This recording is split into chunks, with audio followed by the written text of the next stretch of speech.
Good morning.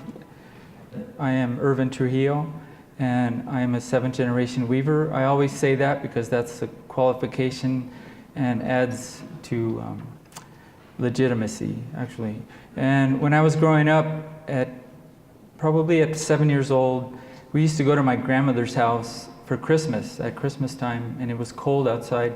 My aunt didn't have hot running water. She did have cold running water. She heated the water on her stove. And anyway, when we were about to go to bed, she would lay out these colchones, which are the mattresses, on the floor. And then she'd put a couple sheets, and then we'd get in under the sheets, and then she'd go in the back room and get out these blankets. And they were actual blankets, and she would come and cover us. And after about maybe 4 blankets of 8 pounds each, we basically couldn't move. And it was, and we used to say, no tantos, no tantos, which means not so many, not so many. And so that was my first experience with weaving. And my father told me I was the 7th generation. I wondered what previous generations had done because they didn't document anything. And so I was born in Los Alamos, and I went to school in Los Alamos, and during the summers I would be at home watching cartoons in the morning and then have to watch soap operas the rest of the day. And so I really got bored, and my dad would come home from working at the labs in Los Alamos, and he would start to weave on his big loom, and he would make all kinds of racket. And at 10 years old, I finally wondered what he was doing, so I went over and watched him. And I watched him for like several nights, and after a while, my dad asked me, well, do you want to learn? And I said yes. And I couldn't reach the loom where the fabric was, where he was changing the spools, so he had to put a chair. And I learned how to do tapestry, which is one of the techniques for making the designs. I learned tapestry, and then I learned shuttlework. Shuttlework is how lines of color are made on the piece. And so I really did it for a summer job. It wasn't something that I was trying to make a really big discovery. And I learned that I could make money doing that. And as I grew up, I started to learn more about my family's history. Nothing was written down again, and they were all oral histories of previous generations. And I never met my grandfather, and he was part of the tradition, which I didn't really get to ask questions from. Anyway, so what we're going to do is go through some pieces, and I'm going to explain what the pieces mean and where the history of New Mexico weaving in terms of Rio Grande or Spanish tradition, which is what the museums call this tradition. It's a Spanish tradition. It is not an Indian tradition. It is not a Navajo. It is not a Pueblo. And I want you to know that the Spanish, when they arrived in the 1500s, they brought sheep, and they brought sheep for the colonists to survive on. They were used for meat. And they adapted to this area very readily, and they became a very important part of the culture. In 1680, there was a Pablo Revolt, and the reason for the Pablo Revolt is that the Spanish were requiring the Pueblo Indians to produce pieces or weavings and also farm goods for protection against Navajo and Apache and Comanche raids. And the Pueblo Indians got fed up, and that's one of the reasons for the Pablo Revolt. And so I carried a bunch of shame about this for a while, and then I finally let it go. But I've always felt inferior to Navajo weavers, and I finally, in my old age, have had a respect for my fathers and the previous generations, which haven't been really talked about. And let's get started. Okay, so this piece is a piece that was given to my parents. It was a wedding blanket, and it's dated to around 1830. And you can see that it's made in two widths, or two separate pieces, and then sewn together in the middle. And that's how old blankets were made. So a lot of people come into our shop and say, oh, those are really nice rugs. And these are not rugs. This comes from a blanket industry predominantly. And you can see on the piece, there's striped bands going throughout the piece. And there's a little bit of blue, which was dyed with indigo. A lot of the early Rio Grande weavings used the indigo, black and white wool. You can see the white is faded to a tan, but it's still there. And we have not altered it or tried to restore it like that. So you can see the fringe on the outside, and this is one of the ways to identify a Spanish piece, is that they'll have a group of threads right here on the edge, and they'll have a knot next to the weaving to keep the weaving from unraveling. So that's pretty much it. 1830, and hand spun wool. The wool is made from the churro sheep, which the Spanish brought.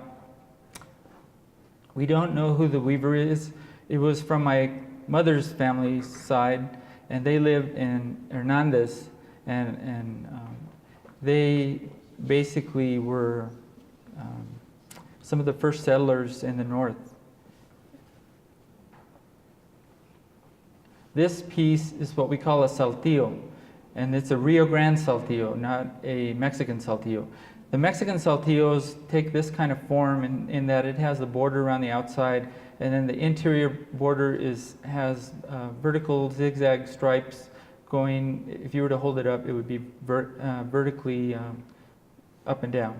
And a lot of these elements that are found in old saltillos were adapted by the Rio Grande weavers here in the north, and they became known as the Rio Grande Saltillo based on museums' nomenclature. And you have to understand that the museums don't have any way to identify pieces, so they have to name it something. And that's what the Rio Grande weaving tradition is about. To me, it's a Spanish weaving tradition, but that's the way it goes. So you can see in this piece, it has the center lozenge. Usually it's a diamond, serrate diamond that's present in the center. This one has a scallop circle, which is another way of putting the design in the center of the piece. It also has metallic thread. The metallic thread was a result of, I got to see a piece that was commissioned by Maximilian for Napoleon, and it was mostly gold and silver thread, and I became interested in weaving with metal thread, and that's what I started. This was a practice piece with just metallic thread. It was just gold colored. And later on, I started to use real gold. So in my pieces now, I use real gold thread.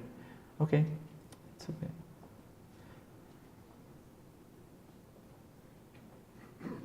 The next style that evolved was what we call the vallero. And the vallero blanket is characterized by the 8-pointed star in the piece. They were the first style to utilize American wools.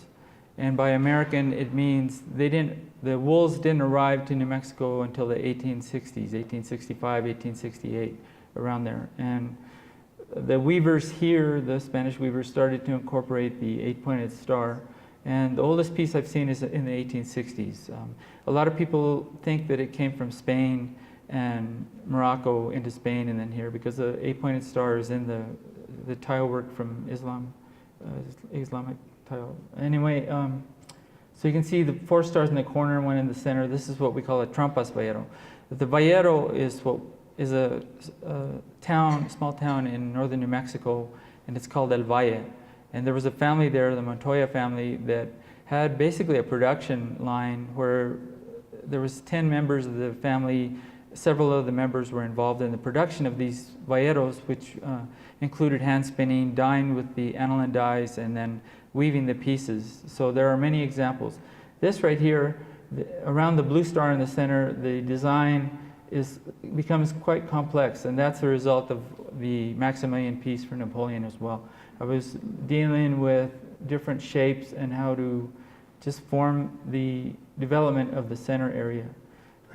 I've also been working with clusters. You can see the border is made with clusters of designs. They are, if you look up close, they're made with tulip designs, and that's another characteristic of the valleros that we see in old pieces. My father wove a piece, but my sister has the actual piece, so I didn't bring the actual piece. This is one of my pieces as well. It has the metallic thread like that. I should mention these two pieces, the saltillo and the vallero, are made with a merino silk, which means it's 50% merino, 50% silk.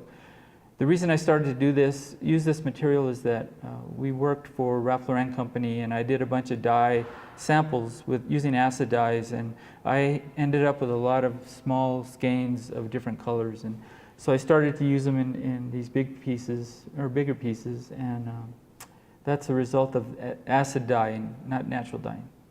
And in the shop, we have a shop, and we have like 9 weavers working. We show the work of over 15 weavers from the northern area, from the northern New Mexico area. And I should mention that there are not very many stores that sell weavings from here. They do with Navajo weavings, but they don't do it with Spanish weavings. And so a lot of weavers, and not only Spanish weavers, but any kind of weaver, all the weavers. And we have weavers that weave shawls and scarves and things like that. And what I've realized is that the weavers need a place to sell in order to make a living. And that is a really important part of the industry. The pieces that I make, these are show pieces, and they're pieces that I practice my art to learn something from. And then I do commission work as well to make money so that I can work on these pieces. And a lot of people ask, how long do these pieces take? Most of the orange one took me about 4 months, and the purple one is about 7 months of weaving. After the Americans brought the commercial wools, they also brought packet dyes. The packet dyes were what they call aniline dyes, and they were invented and came to New Mexico by 1860, around there. And if you go to the Wheelwright Museum here in Santa Fe, you can actually buy the packet dyes still. And you can see the red has run. This was another blanket that my aunt had in her possession. You can see the beginning of the piece is kind of wrinkled like that. It's basically mohair, and they were trying to use the mohair as opposed to the wool, the sheep's wool. And you can see that the blanket was washed and the aniline dyes ran. So a lot of pieces, old pieces that have the aniline dyes, will have the runs with the in the red dye, like that. Go ahead. That's it.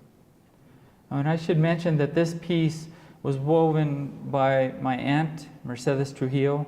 The wool was spun by my grandmother, Francisquita Ortega Trujillo, and the wool was carded by my grandfather, Isidoro Trujillo.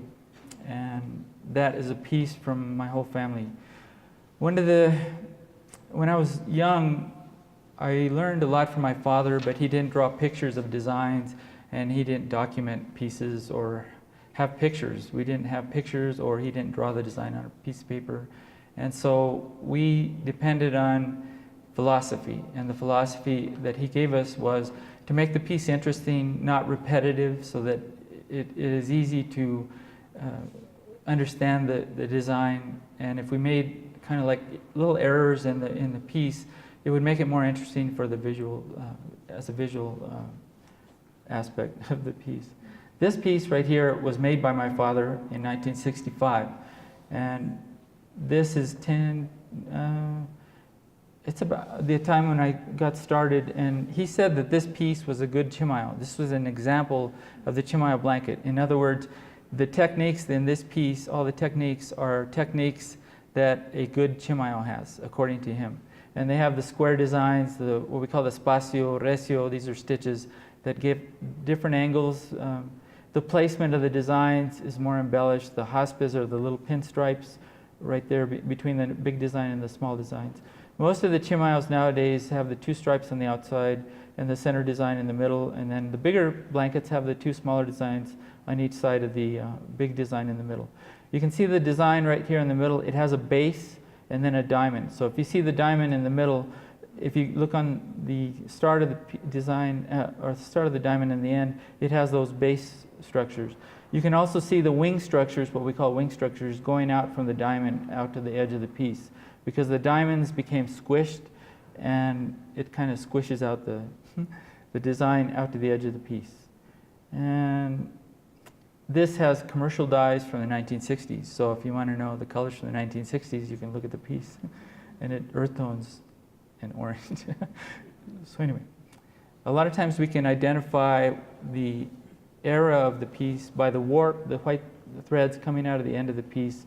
They used gray warps from 1920s all the way through 1980s. And there were different colors of gray that we used to identify old pieces.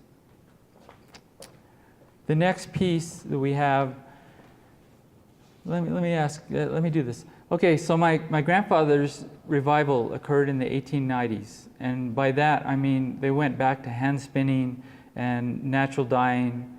And this was my grandfather's revival. My dad's revival occurred in the 1930s during the Depression. My father taught for the WPA project, and he taught weaving, spinning, and dyeing. And the reason he knew the spinning and dyeing is because his mother was a spinner. Usually in the Hispanic culture, the females spin the wool and the males would card the wool, which means combing the wool before spinning. And so that was part of my father's generation's revival. The war basically took any kind of yarn away, and it was a lull in the industry. The industry has gone through different peaks from the Spanish era through the Mexican era, through the American, what I call American colonial era, which means that this area was part of territory of the United States, and then the tourist era, which occurs when the railroad comes in. And so all these styles are from that, from those periods.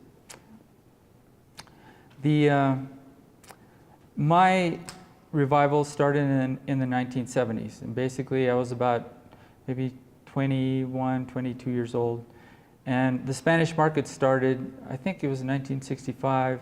My father was invited to show because they knew him from the old days, from the 1930s, and he asked me to go to show some of my pieces. I would come back from college and weave a big blanket piece, and then my dad would sell it, and he'd usually send me a check when he sold it. And so I learned that if I wove a good piece, that hopefully it would sell and make some money for me.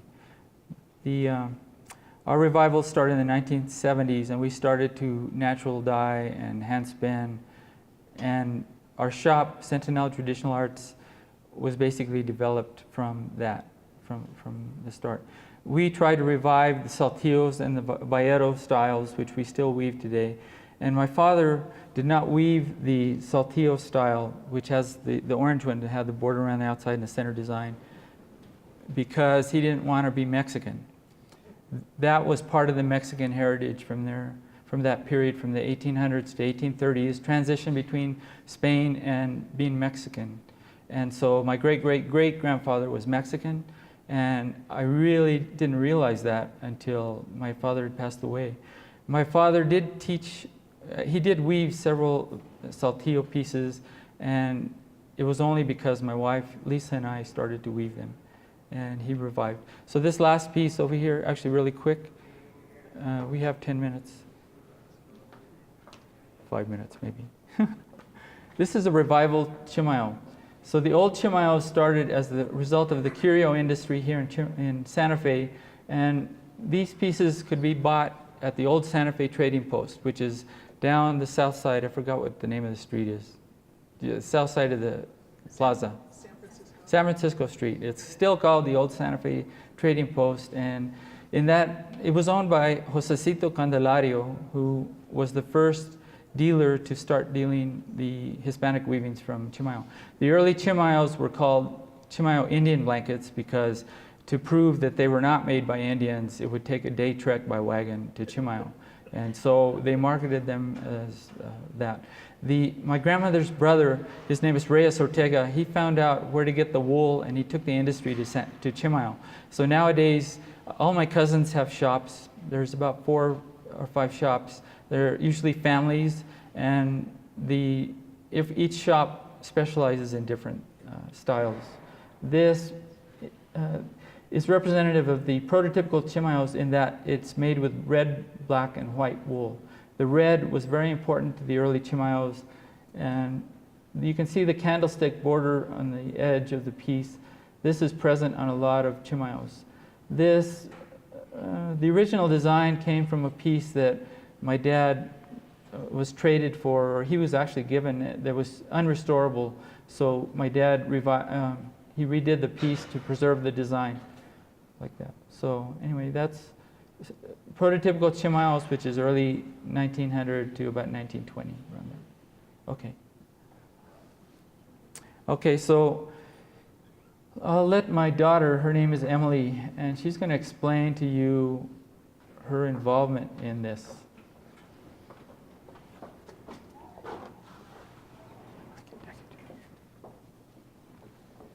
So to follow the trend, I've been introduced so many times. I'm Emily. I'm Irvin and Lisa's daughter, and contrary to popular belief, I'm actually 25, not 16. I like to call my life a 23-year teenage rebellion in terms of this tradition slash craft slash art form. I refused to do it because everyone told me, oh, you're going to do this one day, and I refused to let that be my life because as all 23-year-old sensible teenagers do, you don't want to be like your parents. But anyway, so then I double majored, and one of my majors was ethnology, which is, for those of you who don't know the term, it's the study of culture. And it really emphasized the point that heritage is dying, and it's, culture is kind of, because of globalization, it's kind of being eradicated in a way. So at the age of 23, I decided to come back before I went to go pursue a different career and learn everything. So I wanted to learn how to spin, how to dye with natural dyes, aniline dyes, and then also learn how to weave. And so I was going to plan to stay for a year, and I had an internship at UCSD in radiology that I was actually going to leave for in June. But then as I actually learned how to do this, I really began to appreciate it, and I love doing it. And I really love it. It's actually a lot of fun. It's very frustrating. It requires a lot of practice, and you can see I'm not nearly as good as my parents. This is actually a year of me trying really hard to learn. And I'm about to get to weave full-time, so I'm going to move back to Albuquerque, and hopefully my part of this revival is to keep it going and educate people about how this art form has come to be, so the history and everything, and just represent it and, be honest, but also to emphasize that it's really important, especially to New Mexico history. And so that is my role in this family, and so hopefully you guys can help me with that, because I'm not very assertive. But anyway, here you go.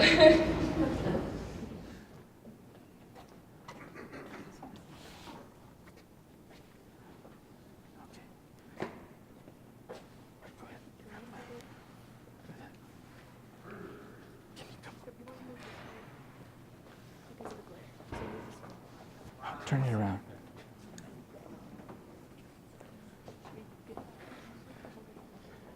Like I said, I was born in Los Alamos, and I went to school in Los Alamos. And when I was growing up, I was Hispanic, and there were very few Hispanics going to school in Los Alamos. The reason why I was in Los Alamos is because my father and my mother both worked for the government, my father for the labs, and my mother for Atomic Energy Commission. I grew up hearing a test every Monday at 5 o'clock. It was a big boom, and that's what happened. I became used to it until I went to college to get a drafting degree because I liked drawing. And I worked at Sandia Labs for a year. During that year, I went to the nuclear test site in Nevada. And I got to go 2 miles into a tunnel, which at the end had lasers all focused to one place. And that, not knowing or not seeing the lasers in my life kind of freaked me out. And I quit Sandia to go back to get my engineering degree. I worked for the government for 4 years, and I got my license to practice engineering. I met my wife, Lisa, who was majoring in business, and my father helped Lisa do a business plan during her degree so that we could start a shop. And this piece is a commission that was commissioned by Edward Grothus in Los Alamos, and he was basically a rebel and didn't like the labs. He worked with my father at the labs, and that's how he knew me. When he used to buy all the salvage material from the labs, and he started a business called the Black Hole, and basically sold salvage. And I used to go up there to get the materials for dyeing, equipment, beakers and stuff like that, and motors and things like that. So he commissioned this piece. He gave me a picture of the test, and I wove the piece a year after 9/11. And when I first wove this piece, I did not sign the piece. I usually sign my pieces, and I was afraid of repercussions from this piece, because at the point that I was weaving this, I was still, trying to be well known. Anyway, so let me see. Now, Mr. Grothus passed away, and his daughter called me up and asked me if I could put the piece in a museum, to choose the museum that I wanted to have it in. And they've asked me to put it in the Los Alamos show that's up right now, so it will be in that show. It's done with acid dyes and natural dyes, and the black is commercial. And you can see, when you look up close, you can see what it is. The last thing I have is a book. I got 1 minute. So when my mother retired from the labs and she passed away, she left me money, and I used the money to produce this book together with my wife. My wife did a lot of the writing, and I did the interviews with my relatives in Spanish about their involvement in the weaving. And I translated from Spanish to English because I knew the meaning of what they were saying. And we published the book. It has the oral history of my family.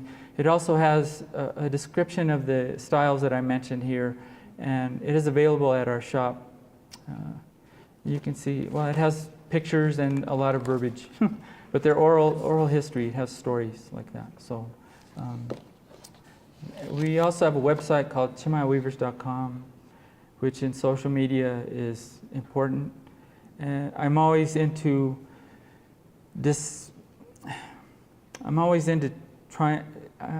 trying to tell people about my tradition because I am proud of it, and it is a very important part of northern New Mexico history.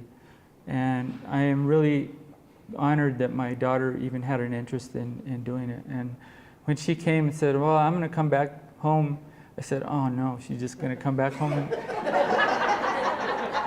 But when she asked me to start weaving, to show her how to weave, I started teaching her how to warp the looms, how to dye the wool, my wife Lisa taught her spinning and carding and things like that. So she has experienced a lot.